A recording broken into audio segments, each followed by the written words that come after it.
Mo, thanks so much for joining the 21 and 21 show today. Thank you so much for having me here, Haley. Of really course. Appreciate it. I'm so excited that you're here. For those of you that don't know Mo, she's a UX researcher and designer and a co-founder of the Bitcoin Design Foundation. She's also a longtime Bitcoin pal who I originally met years ago through her receiving a Spiral grant and joining the Bitcoin design community. It's been an absolute, it's like a blessing getting to do this kind of work, like getting paid to do something that you would just do for fun anyway. It's amazing. It's one of the most amazing opportunities to get to do this. And then meeting you in person and then just developing this sort of friendship through time has also been super amazing. It's amazing. I'm very grateful for that. Yeah. Well, I'm very grateful that you fell into this path and that you're here. And now we get to have this conversation. We get to vibe. Yeah. Are you ready for it? Let's do it. Okay, let's do it. All right. So my first question for you is, what brings you to Presidio Bitcoin? So I had a 3-week period where I could do whatever I wanted. So I was like, okay, I have 3 weeks. Let me head over to San Francisco and see what's going on in Bitcoin Presidio, and this is relatively new. So I reached out to you and, you said reach out to Alex, and then here I am now. It's my 3rd week and I'm working out of the Presidio offices. And it's been absolutely amazing to meet all of the builders here. Everyone's super fun. Everyone's super nice. I'm so glad that you could make it. Yeah. Well, for those who don't know, can you tell our listeners a bit more about the Bitcoin Design Foundation, also the Bitcoin Design community? So the Bitcoin Design Foundation and Bitcoin Design community are essentially two separate entities or, objects, and they both serve each other. So my role in the Bitcoin design community is really supporting the ecosystem of builders in the Bitcoin ecosystem. The community supports the ecosystem of builders by building tools and resources for the whole Bitcoin ecosystem of builders.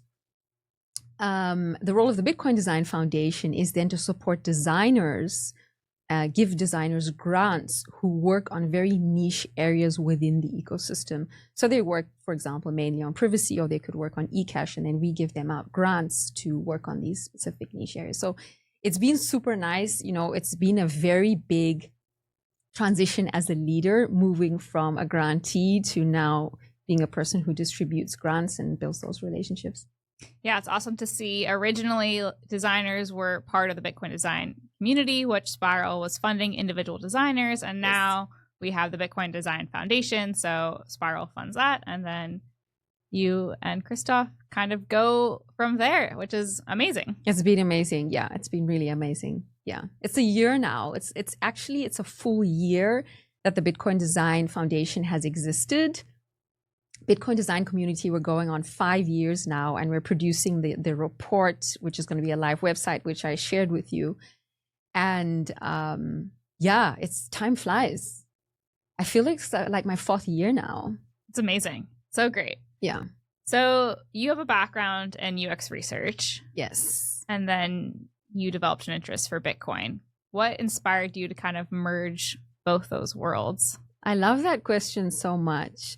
So my background is in marketing. I always worked as a marketing consultant for startups, helping them in terms of how do they enter into a market. And then for a long time, I had an online business, an online store. And then I didn't find the challenge in what I was doing anymore. So I was like, what can I do? Full transparency, I was actually trying to become a developer in the space. And then it was like, no, this is another realm. So I stopped that. And then while I was studying front-end development, I discovered UX design, and I was like, what is this? And then when I discovered UX design, it was amazing to see things that I was genuinely interested in, design and research, coming together. And so I decided then to dedicate my time to something that would, bring freedom to my fellow humans, to our fellow humans. And I see financial freedom as a big pillar in that. Yeah. That's amazing. I didn't know that you were starting off as a developer. I literally tried my hand at that. And there was at some point where I was trying to figure out this thing. And then I spent like a whole week with broken code. And at some point I went on various forums trying to fix what was broken. And no one could help me. And then I was like, sinking feeling in my heart, like, this is really hard. It's hard being a developer. You have to have a huge amount of patience to sit with broken code and fix that.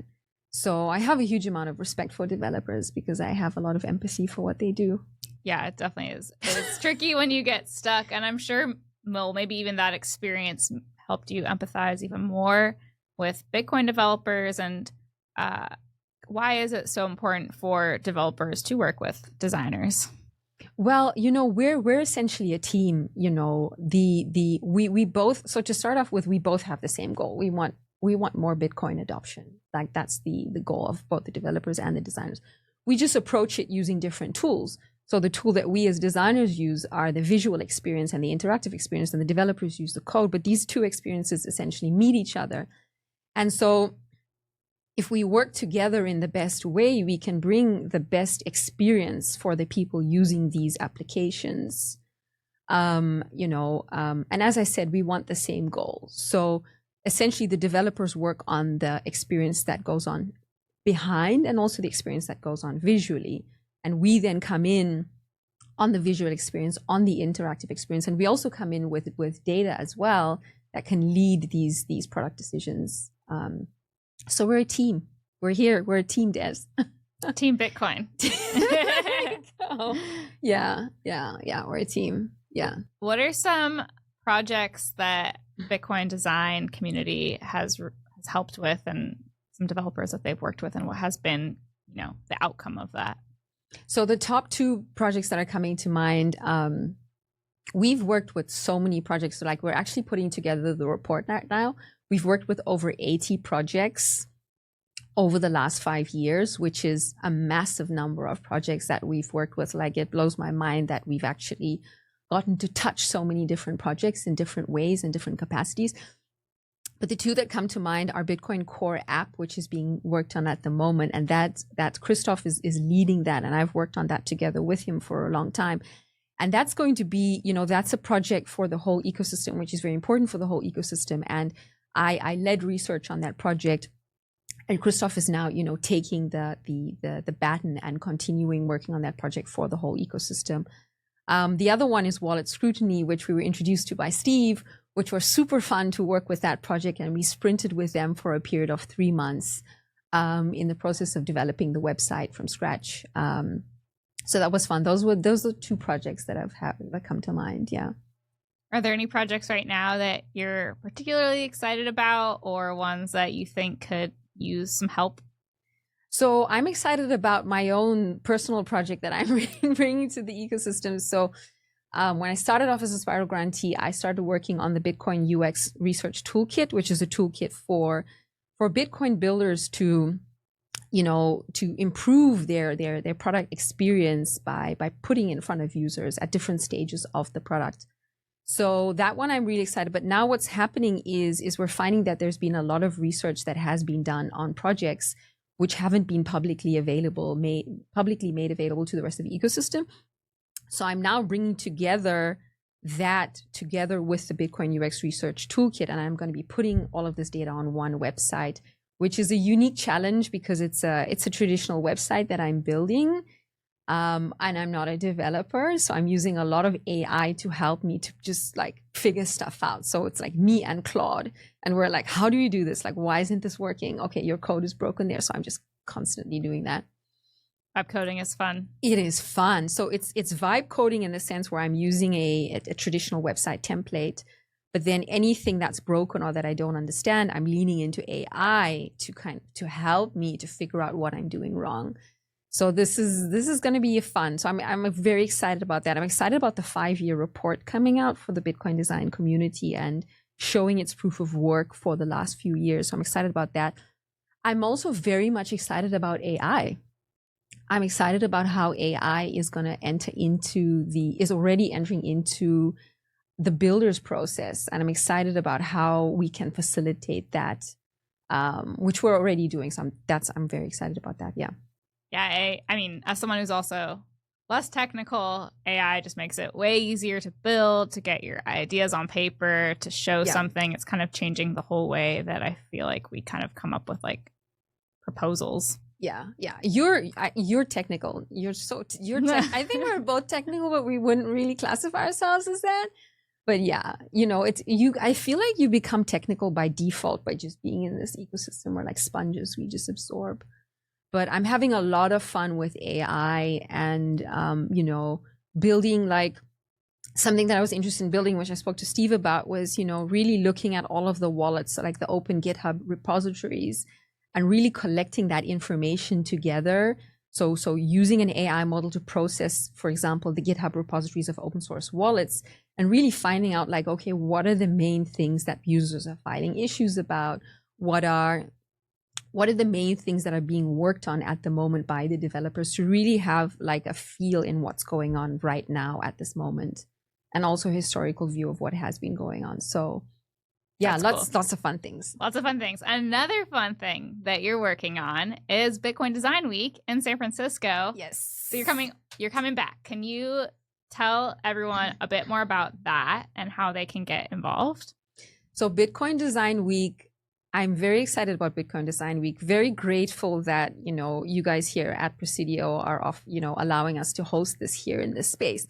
So Bitcoin Design Week, 15th to the 19th of September. I'll be back in a month. Bitcoin Design Week is all about reimagining the future of money.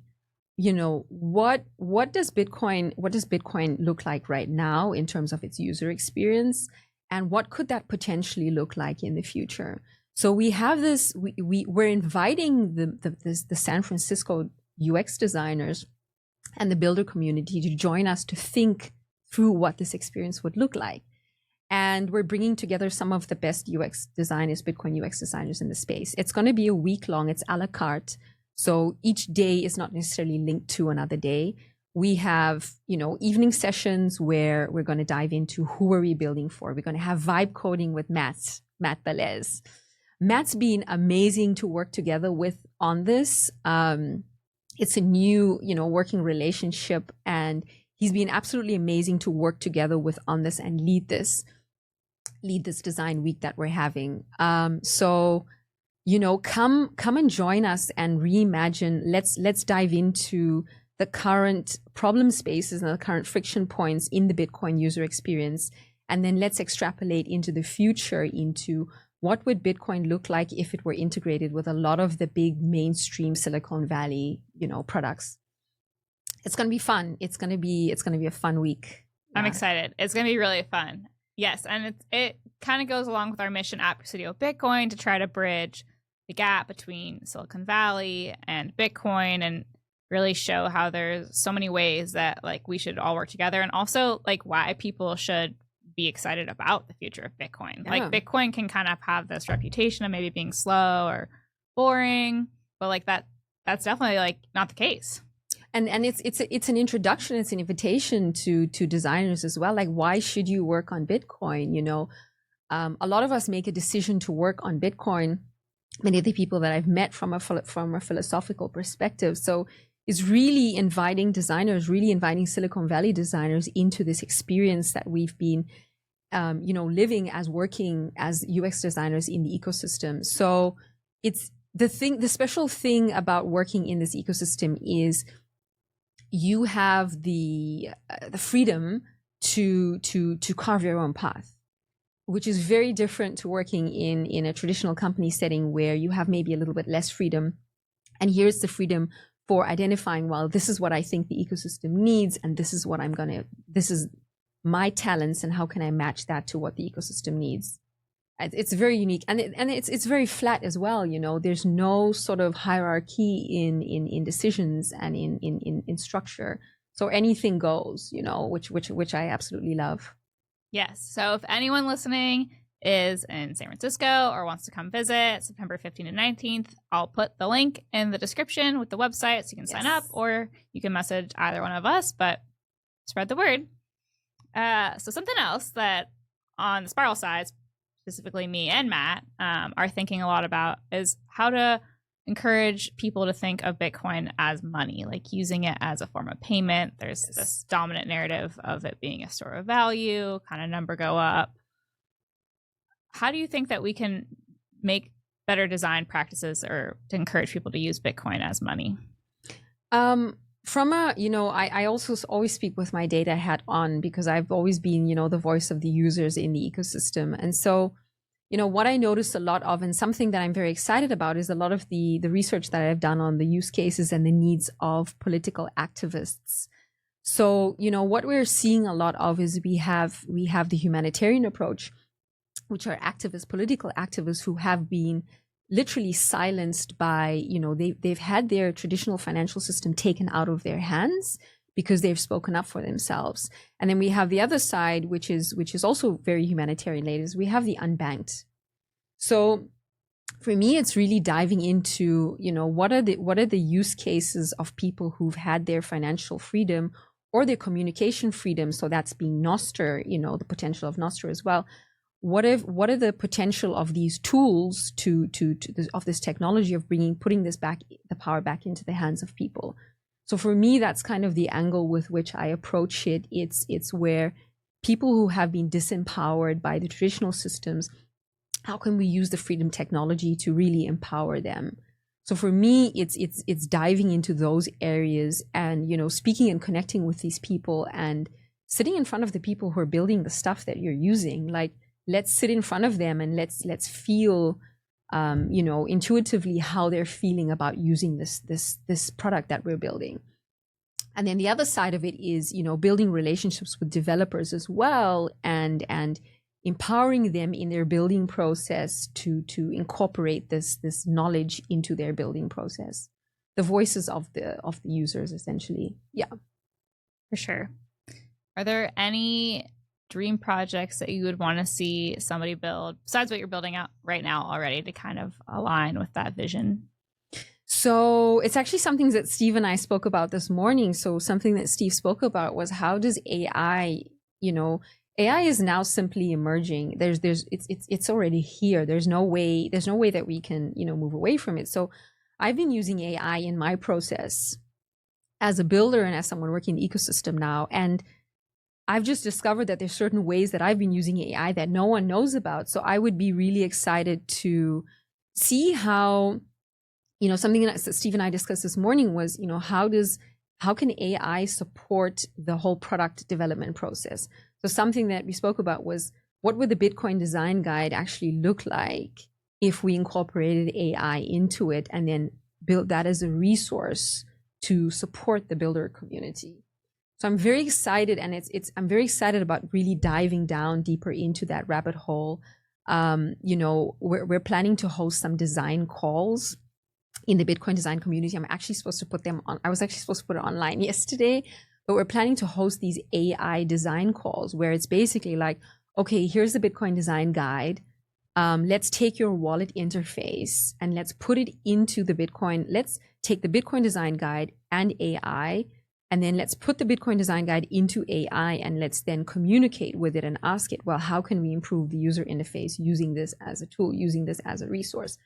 So there's just so many ways and possibilities, and that's the fun stuff. Like, that's now like, yeah, that's going to be fun. Oh, I love that. I would love to be involved. That's so fun. That's so fun. And I think that will enable, want people to move faster, more efficiently, but also maybe new builders who don't have certain skill sets or know where to start. It seems like it's just going to enable a lot. We're at the point now where you can basically make screenshots of so let's say you're a wallet builder. You can basically make screenshots of the wallet you're building. You can then upload those screenshots into an AI tool. Then as another resource in terms of a knowledge base, you would upload the Bitcoin design guide. And then you would ask it for advice in terms of, hey, am I following design practices? And then you have literally a design sidekick. You have a design sidekick. I'm excited about what the whole product team looks like using AI. Like, that's something that I've been really crunching on. Bitcoin design sidekick. There you go. There we go. Bitcoin design sidekick. Like, that's what it is, right? It's just a sidekick. Like, you can be a solo builder or you can be a team of 3 people and you can have this resource. You don't have to set up any meetings. You can just basically just chat with it, ask it for some help, and then you have an answer in 5 seconds. I mean, what else could you want? No meetings. There we go. Free help. Pal. to get things done. Super quick answers.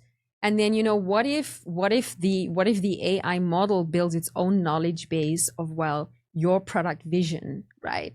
So imagine it builds a knowledge base of your vision that you have for your product, your vision, your target market that you have for your product. And then it's like, okay, well, it brings the Bitcoin Design Guide in, the Bitcoin Design Guide, the community resources that we've built. It brings data in, and then you feed that data into the AI model. And then next to that, you have your vision that you would like to see. You have your target market that you want to serve. And then you're having this massive product conversation with this design/product sidekick. I mean, that's the future, And then coming off of that, imagine if that existed, and then you're onboarding, like, let's say I'm a small startup, and then or a big company or a commercial company, and I want to onboard a new UX designer, or I want to onboard a new person onto my product team.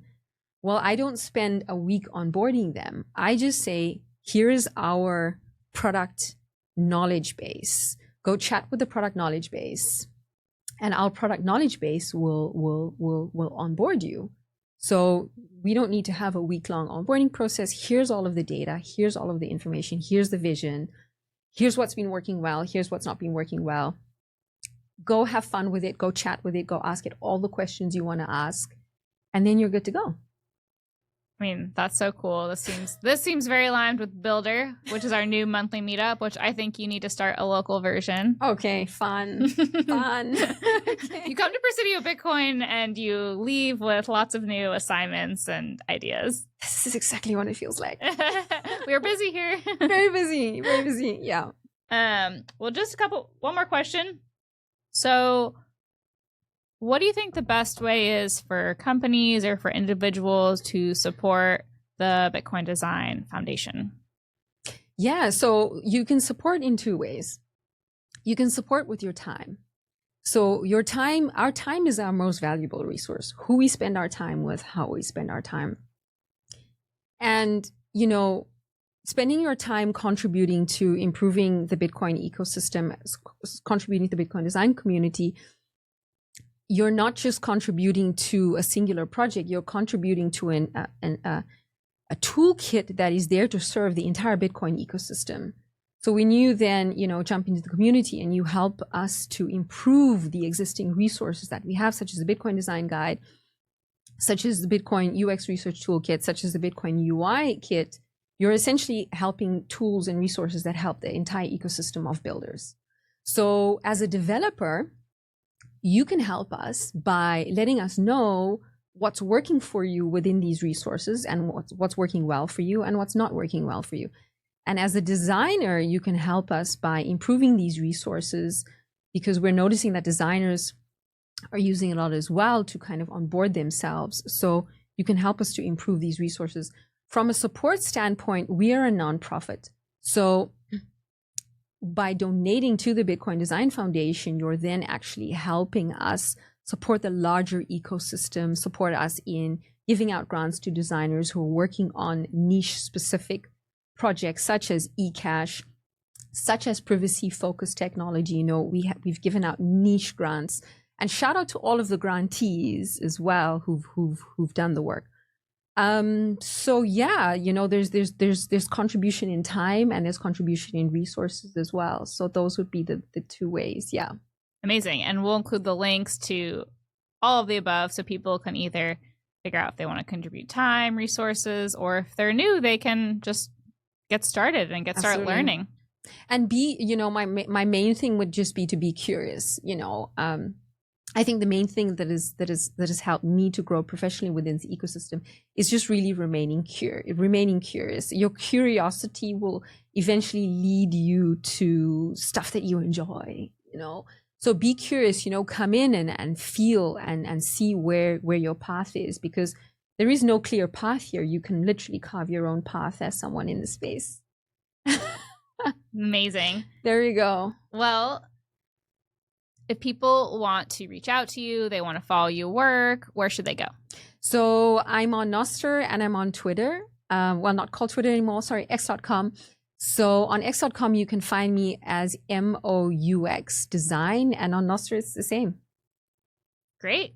There Well, we go. well, people know where to go. Well, thanks so much for joining the show. I hope you enjoy the rest of your time at Presidio Bitcoin, and we'll see you here again soon. I feel so welcome being here. Thank you so much. Of course.